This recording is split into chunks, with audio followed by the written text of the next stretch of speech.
रोज एक नई कहानी देखने के लिए चैनल को सब्सक्राइब करें और बेल आइकन दबाना ना भूलें। नंदिनी सुबह सुबह ही उठकर अपने लिए और अपने पति के लिए नाश्ता बना लेती है। नंदिनी अपने पति को नाश्ता देकर उसे कुछ देर में ही ऑफिस भेज देती है और खुद भी जल्दी से नाश्ता कर लेती है। नाश्ता करने के बाद नंदिनी अपने कमरे में वापस आराम करने चली जाती है और जब नंदिनी की सास रेखा रसोई में जाती है और वो नाश्ता देखने लगती है, लेकिन रेखा को रसोई में कुछ नहीं मिलता है। ये देखकर रेखा को बहुत ज्यादा गुस्सा आता है और वो सीधे नंदिनी के कमरे में जाती है और नंदिनी से बोलती है, बहू, तूने आज नाश्ता नहीं बनाया फिर से? तेरी वजह से रोज रोज मेरा बेटा भूखे पेट ही दफ्तर जा रहा है। तुझे थोड़ी भी शर्म आती है या नहीं, या फिर तू बनाना ही नहीं चाहती कुछ? माँ जी, मेरी कमर में बहुत ज्यादा दर्द हो रहा है। अब भी मुझसे हिला तक नहीं जा रहा। मैंने खुद कल से खाना तक नहीं खाया है। अब आप ही बताओ ना, जब खुद मेरे अंदर जान ही नहीं है तो मैं क्या करूं? बहू, अब तो मुझसे ये सब तो ड्रामे मत ही कर। अरे हम दोनों एक ही छत के नीचे रहते हैं, तो मुझे पागल मत बना। तुझे आए दिन कहीं न कहीं दर्द होता ही रहता है। माँ जी, आपको लगता है कि मैं ये सब नाटक कर रही हूँ? लगता है? अरे नहीं नहीं बहू, मुझे तेरी ये सब दो पैसों की हरकतों के बारे में अच्छे से पता है। तुझे कहीं दर्द नहीं हो रहा? ये सब नाटक है कि तुझे काम न करना पड़े। माँ जी, अगर आपको लगता है मैं नाटक कर रही हूँ तो आप एक काम करना, अपने लिए नाश्ता बना लेना और मुझे मत देना। अब कर भी क्या सकती हूँ, दर्द में हूँ ना तो कोई पूछने वाला भी नहीं है। एक तो मेरा बेटा इतना भोला है कि तुझे कुछ बोलता भी नहीं है। तू मर यहीं बैठे बैठे। हाँ। रेखा इतना बोलकर वहाँ से गुस्से में चली जाती है। नंदिनी हमेशा ऐसे ही करती है और वो अपने लिए, अपने पति के लिए खाना बना लेती है और अपनी सास से कोई बहाना बना लेती है जिससे उसे खुद ही अपने लिए खाना बनाना पड़े। ऐसे ही कई दिनों तक चलता रहा और रेखा भी अपनी बहू की इन सब हरकतों से काफी ज्यादा परेशान हो जाती थी, लेकिन वो कुछ नहीं बोलती थी। कुछ दिनों बाद नंदिनी अपनी माँ के घर गई थी और अपनी माँ माला से बात करते हुए नंदिनी बोलती है, माँ, मैंने तो सब करके देख लिया, लेकिन ये बुढ़िया है कि घर में कुंडली मार कर बैठ गई है। जानी का नाम ही नहीं लेती। मैं तो तंग आ गई हूँ अपनी सास के साथ रहते रहते। तो इतनी खुशकिस्मत है कि तेरा पति का कोई भाई नहीं है, इकलौती बहू है, फिर भी तू इतने नखरे दिखाते हैं काम करने में। अरे बड़े बुजुर्गों की सेवा करने में ही बहुत पुण्य मिलता है। माँ, उनकी सेवा क्या करूँ, वो खुद भी तो अपने काम करने लायक सही सलामत है। और मुझे तो ये समझ नहीं आता कि अपनी बहू और बेटे को अकेला क्यों नहीं छोड़ दी अपनी गृहस्थी में आगे बढ़ने के लिए। देख, तू अपनी सास के साथ जब तक ये हरकतें कर रही है और ये सब अंकुर को नहीं पता है तो कोई बात नहीं, लेकिन अगर अंकुर को पता चल गया ना, तब तो तेरी गृहस्थी आगे बढ़ना तो दूर की बात है, टिक भी नहीं सकती है। उन्हें बता कौन रहा है? माँ जी तो अभी इसी वहम में है कि अंकुर जी को सब पता है, लेकिन मैं भी कोई कच्ची खिलाड़ी नहीं हूँ कि अंकुर जी को सब पता चलने दूं। उन्हें कुछ नहीं पता। नंदिनी को तो अपनी सास के साथ रहने में काफी आफत आती थी, इसीलिए वो अपनी सास को काफी ज्यादा परेशान करती थी। एक दिन नंदिनी अपनी सास की साड़ी से घर के पर्दे बना रही है और जब ये रेखा देखती है तो वो नंदिनी से बोलती है, ये नई साड़ी तो मेरी है, वो भी अभी जल्दी ही ली है। तू नई साड़ी के घर के पर्दे बना रही है? माँ जी, तो क्या हो गया? आप तो ऐसे हल्ला मचा रही हैं जैसे मैंने पता नहीं क्या ही कर दिया हो। बहू, पैसे कोई पेड़ पर नहीं उगते जो तो इस तरह से पैसों को बर्बाद कर रही है। माँ जी, मैं भी यही बोल रही हूँ कि मेरे पति की कमाई को आप उड़ाती हैं, तो इस उम्र में नई नई साड़ियाँ ले रही हूँ। अरे आपको शर्म है या नहीं? थोड़े तो अपने बेटे के बारे में भी सोचो। बहू, तेरा पति मेरा बेटा है और अगर वो मेरे लिए कुछ कर भी रहा है तो इसमें क्या दिक्कत है? माँ जी, अंकुर जी कुछ बताते नहीं है, लेकिन मुझे सब पता है। अंकुर जी से अब आपका खर्चा उठाया नहीं जा रहा है। मैं तो यही बोलूंगी कि हमें बंटवारा कर लेना चाहिए। आप अपना देखना और हम अपना। बहू, तू ये सब क्या बोल रही है? भाई भाई का बंटवारा सुना है, लेकिन सास बहू का बंटवारा कब से होने लगा? नहीं नहीं, अंकुर ये सब नहीं सोचता। तुझे कोई गलतफहमी हुई है? माँ जी, अगर मुझे गलतफहमी हुई होती ना तो मैं खुश थी, लेकिन अंकुर जी अब आपसे बात भी कहाँ करते हैं और यही कारण है उनका आपसे बात ना करने का। मेरी मानो तो अब बंटवारा कर ही लो। बंटवारा करने से आप दोनों माँ बेटे का रिश्ता भी बच जाएगा। जब मन हो तब बातें भी कर सकते हो। नंदिनी की बात सुनकर रेखा का दिल पसीज जाता है और वो बंटवारे के लिए मान जाती है। सास बहू मिलकर घर के 2 हिस्सों में बंटवारा भी कर देते हैं। उसी शाम जब अंकुर आता है तो घर के बीच में लकीर देखकर वो हैरान हो जाता है और अपनी माँ के पास बात करने जा ही रहा होता है कि नंदिनी उसे अपने कमरे में ले आती है और अंकुर से नंदिनी बोलती है, आप उस तरफ क्यों जा रहे हो? सास और बहू का बंटवारा हो गया है। ये क्या बकवास कर रही हो? बंटवारा? कैसा बंटवारा? देखो, माँ जी ने कभी कहा नहीं, लेकिन उनकी काफी समय से इच्छा थी कि अब वो अपनी आगे की जिंदगी अकेले ही बिताएं। और उन्होंने तो मुझे बताया भी है इतनी बार। माँ ने तुम्हें ये सब बताया, लेकिन मुझे क्यों नहीं बताया? मैं भी तो इसी घर में रहता हूँ ना। मैं अभी माँ से जाकर बात करता हूँ। माँ ऐसे थोड़ी कर सकती है। आप भी हद करते हो। अरे बस हर वक्त मैं करते रहते हो। कभी माँ के बारे में सोचा है? माँ जी के साथ मैं रहती हूँ घर में। माँ जी कुछ बोलती नहीं है, लेकिन उनका दिल रखने के लिए तो हम उनकी बात मान ही सकते हैं। तुम्हारा मतलब क्या है? मैं माँ को ऐसे अकेले रहने दूं? अरे मेरे जीते जी ऐसा नहीं होगा। मैंने ऐसे कब कहा? मैं तो बस इतना बोल रही हूँ कि जब तक माँ जी का मन है बंटवारा करके रहने का, तब तक उन्हें रहने दो। आज नहीं तो कल सब ठीक ही हो जाएगा ना। शायद तुम सही कह रही हो। मुझे ऐसे ही करना चाहिए। लगता है भगवान ने मेरी किस्मत की कलम मेरे हाथों में ही पकड़ा दी है। तभी तो अब सब अच्छे से ही हो रहा है। अब बंटवारा तो हो गया, अब मैं अपने पति के साथ आराम से रहूंगी। कभी पहले की तरह नहीं होने दूंगी सब ठीक।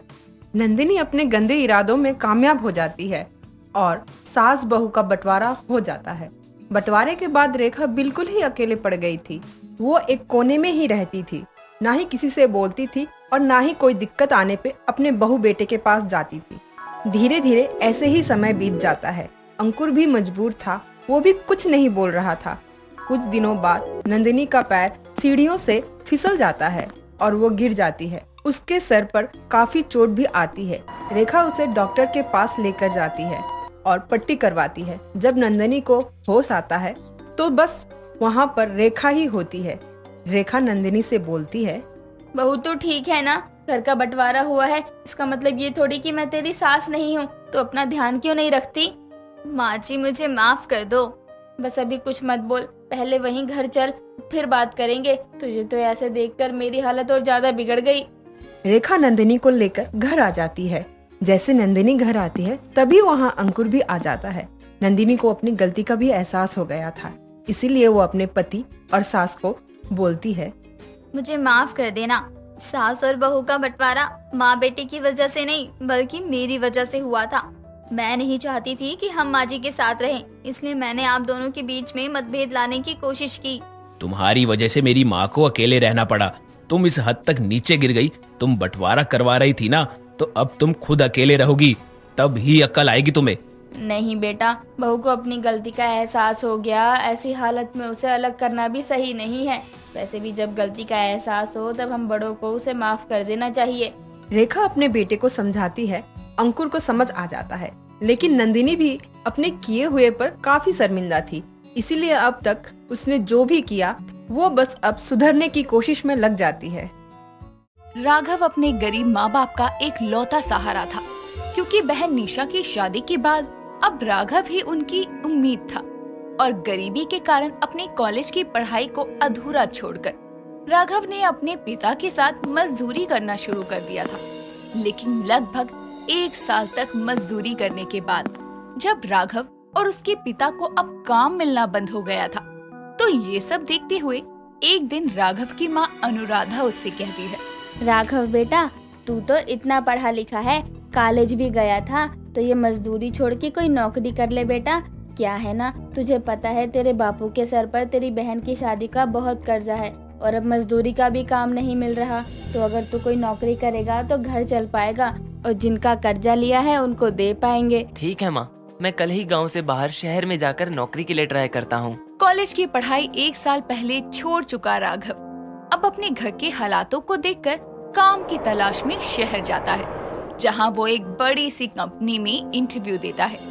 तो उसकी क्वालिफिकेशन देखकर उसको वहां पियोन की नौकरी मिलती है।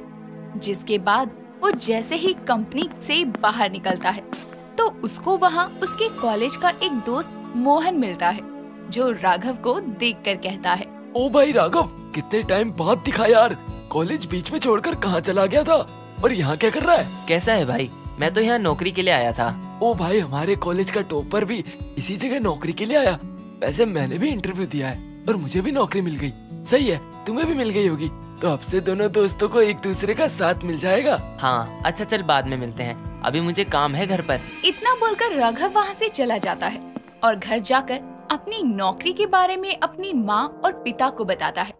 अगले दिन से तैयार होकर राघव काम पर जाता है, जहाँ उसको पियोन की ड्रेस देते हुए एक लड़की कहती है, ये लीजिए, ये यहाँ की पियोन की ड्रेस है, तो आप जाकर बदल लीजिए इसे, फिर काम शुरू करेंगे।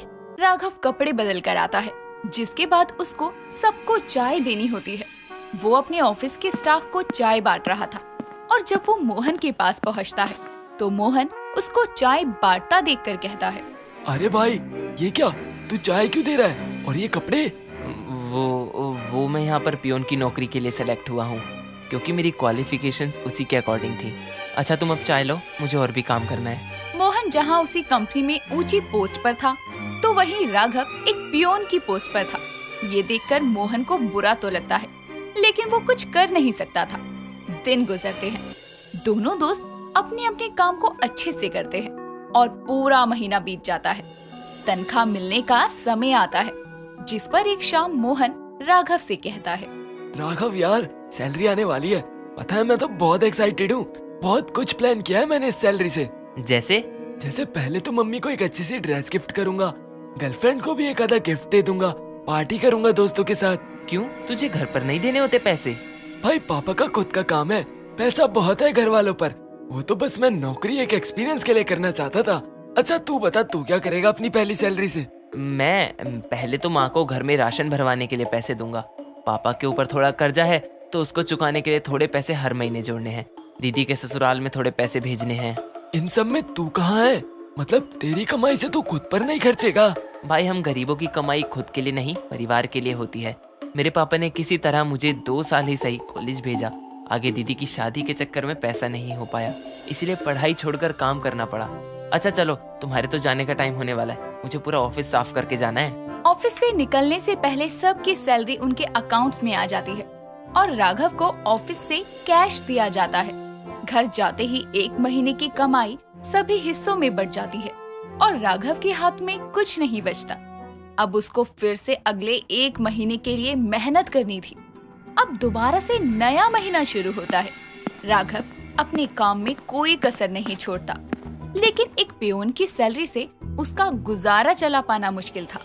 ऐसे ही एक दिन शाम के समय मोहन काम से निकलते हुए राघव से कहता है, ओए राघव, चलना, आज दोनों दोस्त चलकर कुछ बाहर खाते हैं, साथ काम करते हैं, लेकिन एक बार भी साथ में बैठे कुछ खाया नहीं। राघव अपनी जेब में से पैसे निकालता है और वापस उनको जेब में रखते हुए कहता है, मेरे पास इतने पैसे नहीं हैं कि कुछ बाहर से खा सकूं। थोड़े से पैसे हैं, मना कर देता हूँ। भाई नहीं, आज नहीं, घर जल्दी जाना है, फिर कभी। इतना बोलकर राघव वापस से ऑफिस के अंदर चला जाता है। दोनों को काम करते हुए समय हो चुका था।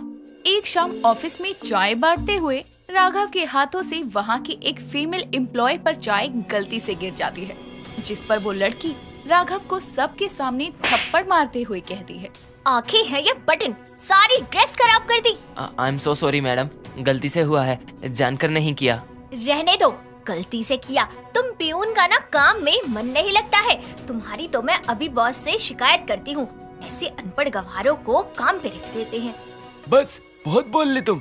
अरे उसने कहा ना गलती से हुआ है, और क्या कहा तुमने, अनपढ़? अरे अपने कॉलेज का 2 साल का टॉपर रहा है, घर के हालातों के कारण पढ़ाई छोड़ दी, इसीलिए आज एक पियोन की नौकरी कर रहा है। वरना नॉलेज इसके पास इतनी है कि तुमसे ऊपर की पोस्ट डिजर्व करे। अरे इतना ही दुख होता है तो अपनी सैलरी दे दिया करो ना, क्योंकि इसकी कमाई तो इसे पूरी पड़ती नहीं होगी। इतना बोलकर वो लड़की तो चली जाती है, लेकिन राघव को अब अपनी नौकरी खतरे में लगने लगती है, जिस पर वो मोहन को एक साइड में ले जाकर कहता है, तूने क्यों बोला बीच में आकर? अरे तेरे लिए कमाई तेरी ऐश के लिए है, लेकिन मेरी नहीं।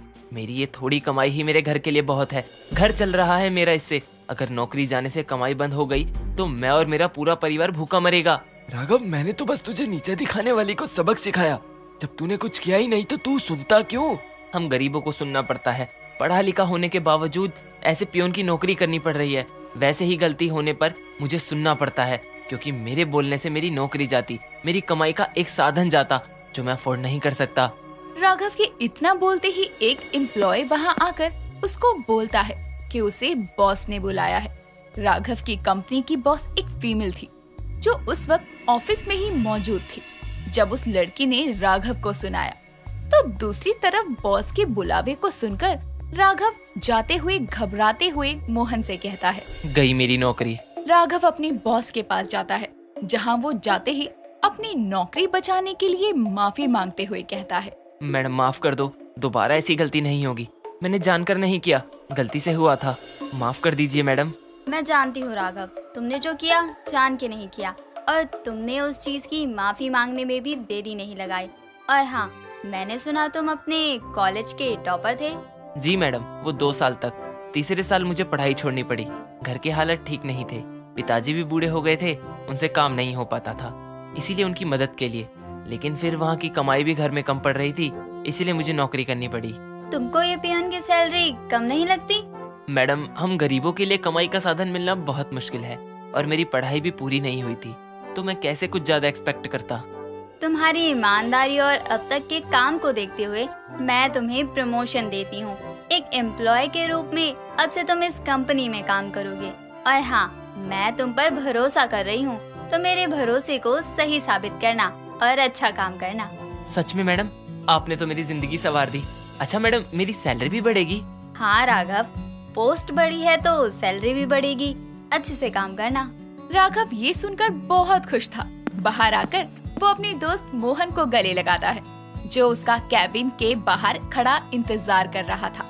राघव मोहन को गले लगाकर उसका धन्यवाद करता है और उसे कहता है, मोहन भाई, सच में आज लगा भगवान हम गरीबों की सुनता है। शुक्रिया तेरा। अगर आज तू सबके सामने मेरे लिए नहीं बोलता तो मुझ गरीब की कमाई में बढ़ोतरी नहीं होती। राघव सारी बात मोहन को बताता है, जिस पर मोहन उसे गले लगाकर बधाइयाँ देते हुए कहता है, आज तो तू ऑफिस के बाद मेरे साथ बाहर खाने चलेगा और पैसे मैं दूंगा, लेकिन अगली बार तू, क्योंकि अब हम अमीर गरीब की कमाई में फर्क खत्म हो गया ना। हाँ यार, पक्का पक्का। राघव की कमाई में बढ़ोतरी होती है, जिससे अब वो काम भी दिल लगा के करता है। साथ ही कुछ ही समय में उसकी कमाई के कारण उसके घर पर चढ़ा सारा कर्जा भी उतर जाता है। और भले ही दोनों दोस्तों की कमाई में फर्क था और उनके खर्चों में भी, लेकिन दिल से दोनों एक दूसरे के लिए बराबर थे।